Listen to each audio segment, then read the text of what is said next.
La siguiente. Les voy a contar un poco la historia de cómo este proyecto llegó hasta acá y luego ya les hablo detalles del proyecto.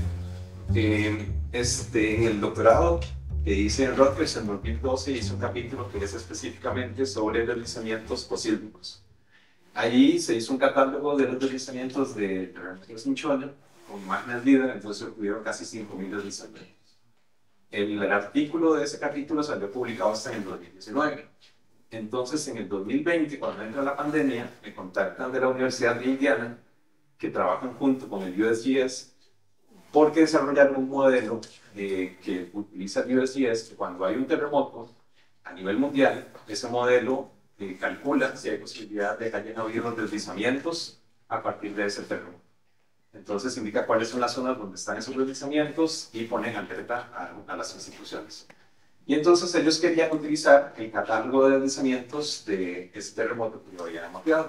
Entonces les dije que sí, claro, por supuesto, pero que me enseñaran a entender cómo funcionaba el modelo de ellos y ver si era posible escalarlo y aplicarlo a nivel local en Costa Rica. Y entonces ellos lo vieron como un reto muy interesante y dijeron que sí, que por supuesto. Entonces hubo el intercambio de datos por la información que ellos tenían del modelo y poco a poco nos fueron enseñando cómo trabajar ese modelo. Al mismo tiempo, entré a los cursos de moderación de riesgo con la Universidad de Florida y con USAO y empezamos a generar diferentes productos. Entre ellos un catálogo nuevo para un terremoto histórico, porque nos dimos cuenta de la importancia de los catálogos de deslizamientos, y entonces nos dimos cuenta que había habido un terremoto en 1983, del que había un catálogo, pero que podíamos mejorarlo a partir de unas imágenes aéreas que encontramos históricas y que nadie había trabajado. Entonces, siguiente.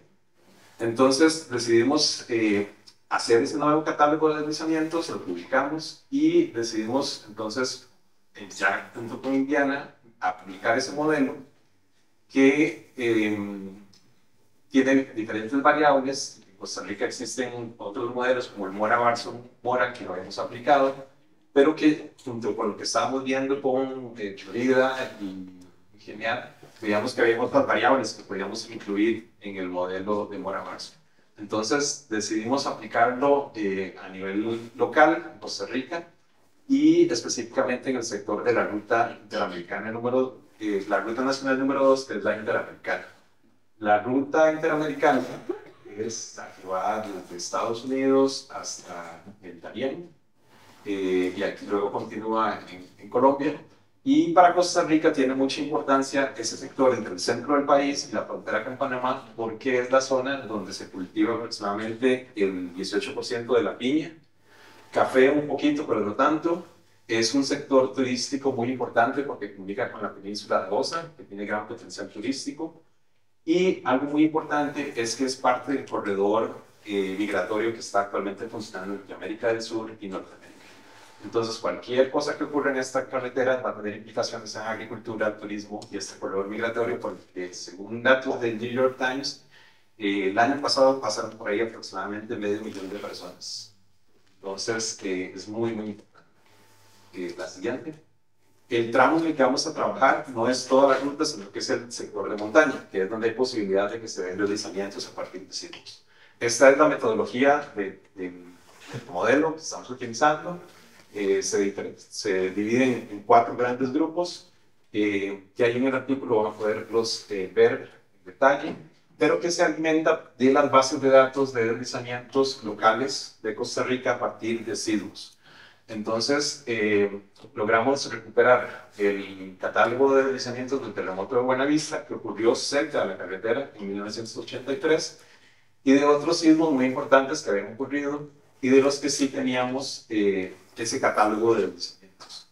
Entonces, en Costa Rica, es un país sísmico muy importante por las zonas de subducción, pero también por fallas locales que generan terremotos y estos terremotos disparan deslizamientos. Entonces, de todos los terremotos que han ocurrido en Costa Rica, 23 tienen descripciones de que han generado deslizamientos. Y de esos 23, ya sea por subducción o por fallas locales, solo estos que están aquí en verde tienen un catálogo completo de los deslizamientos que han. creo que todavía tendríamos posibilidad de investigar algunos en los 70s a partir de fotografías aéreas y ver si logramos recuperar y hacer un catálogo de deslizamientos de esos terremotos. Pero los que sí tienen un inventario completo son estos 5: Buenavista, Limón, Cinchona, Capellares y Bahía Blanca. Lo otro muy importante es que nos dimos cuenta de esa importancia de tener los catálogos de deslizamientos, y entonces ahora tenemos un protocolo de que si ocurre un sismo, un grupo va y se encarga de levantar deslizamientos, ya sea a partir de sobrevuelos, ya sea con aviones o con drones, o de imágenes satelitales, porque esos catálogos son los que alimentan el modelo, lo entrenan y lo mejoran cada vez. Entonces por eso es que la gente de Indiana quería nuestro modelo inicialmente. ¿Siguiente? Entonces, estos son los recuadros donde tenemos las áreas, de donde tenemos los diferentes catálogos de deslizamientos por sismos. Siguiente. Y luego lo otro es que el nuevo modelo, o el modelo de Indiana, junto con el que nosotros aportamos también a partir de lo que estamos aprendiendo en el curso, era que incluir diferentes variables que antes no incluíamos, o que no se incluyen, por ejemplo, en el Mora Barson, como cercanía de fallas, cercanía de infraestructura, cercanía de zonas de alteración hidrotermal, pendientes. Entonces hay un montón de variables que están incluidas en el modelo, geología, que cada una tiene alguna influencia en la generación de deslizamientos a partir de sismos. El disparador sigue siendo el terremoto, el evento del terremoto. Nosotros la diferencia que tenemos con el modelo de USGS, que todavía no lo hemos logrado, es que nuestro modelo, el disparador, es la atenuación de la aceleración a partir del epicentro. El de USGS usa los shape maps, entonces es un poco más realista en cuanto a cómo se comporta la aceleración. Pero la idea es tener una suficiente red de acelerógrafos en el país, que ya existe, pero mejorarla, y poder usar esos datos reales para alimentar nuestro modelo. Entonces, en el momento que ocurre el sismo, a partir de esos datos, igual que el USGS, y con los datos locales, podamos generar un reporte que diga dónde fueron las aceleraciones más fuertes, y a partir de estas otras variables, dónde es que podrían haberse generado los deslizamientos. Y ahí mandar la ayuda o mandar los equipos para guiar los caminos, y que el acceso a las zonas más afectadas pueda llegar lo más pronto posible. Entonces, a partir de los diferentes catálogos, de los diferentes sismos, y con estas variables, se corrió el modelo y se hacen análisis estadísticos, siguiente, que incluyen diferentes modelos, diferentes terremotos, diferentes variables, hasta elegir el mejor modelo que da los mejores resultados, comparándolos con los deslizamientos que están en los catálogos. Entonces, ¿cómo hacer la revisión con base en los datos reales de sismos históricos y de los catálogos? Siguiente. Entonces, lo hacemos para cada uno de los catálogos, y luego lo otro es que hacemos una evaluación de las diferentes variables y vemos cuáles de las variables son las que tienen más peso en la generación de estos deslizamientos. Entonces, a partir de ese análisis estadístico, elegimos el mejor modelo y las variables más importantes. Siguiente.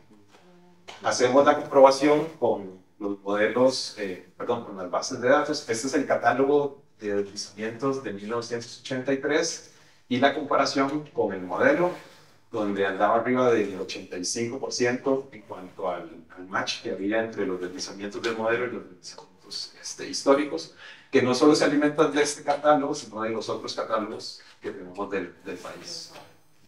La siguiente. Y entonces, bueno, a partir de toda esta evaluación y la bondad del ajuste y los datos que se obtienen, se hace la revisión también de si corresponde o no corresponde, cuáles son los falsos positivos y todo esto. Y se define el mejor modelo, que es el que se aplica o se podría aplicar a otras zonas del país en base a lo que tenemos hasta ahora, pero que podría seguir mejorando. La siguiente. Y luego lo otro es que nos da la posibilidad también de generar sismos sintéticos, de colocarlos en diferentes lugares a lo largo de la carretera, de la ruta 2, la sección de montaña, y ver qué ocurriría en esa carretera sí se ocurren diferentes sismos a diferente profundidad y diferentes magnitudes a partir de estas fallas locales que hay cerca de la carretera.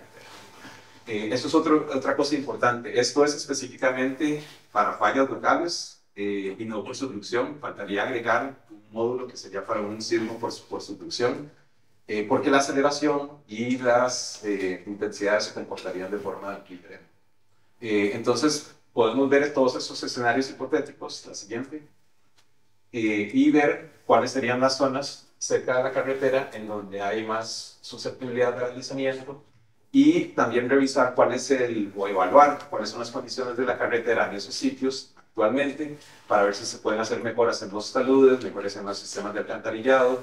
No hay puentes en esta carretera, es una carretera que fue construida entre 1940 y 1950, ayudados por el gobierno de Estados Unidos, y al ser una carretera tan importante que comunica el centro del país con el sector de Panamá, decidieron hacerlo casi que por las divisorias o las lomas para que no hubieran puentes y en caso de ser atacados por la guerra o algo, que no se cortaran los caminos tan fácilmente al atacar los puentes. Entonces, es una de las razones por las que no hay puentes en esta carretera. Entonces, esos son los diferentes modelos de los diferentes sismos que se pusieron a trabajar con el modelo número 10 de los 48 que hicimos y que resultó el que tenía mejor comportamiento. La siguiente. Entonces, de los resultados que hemos obtenido hasta el momento está el nuevo catálogo de deslizamientos para el terremoto de Buenavista y la posibilidad de buscar otros datos que nos ayuden a mejorar, generar otros catálogos que ayuden a mejorar aún más el modelo. Se hizo el modelo de susceptibilidad a deslizamientos utilizando ese proceso de regresión logística y análisis estadístico de las variables. La validación de los modelos de susceptibilidad a deslizamientos posísmicos en base a los diferentes eventos históricos, y la posibilidad de hacer mapas de susceptibilidad a partir de sismos históricos. Entonces, la siguiente.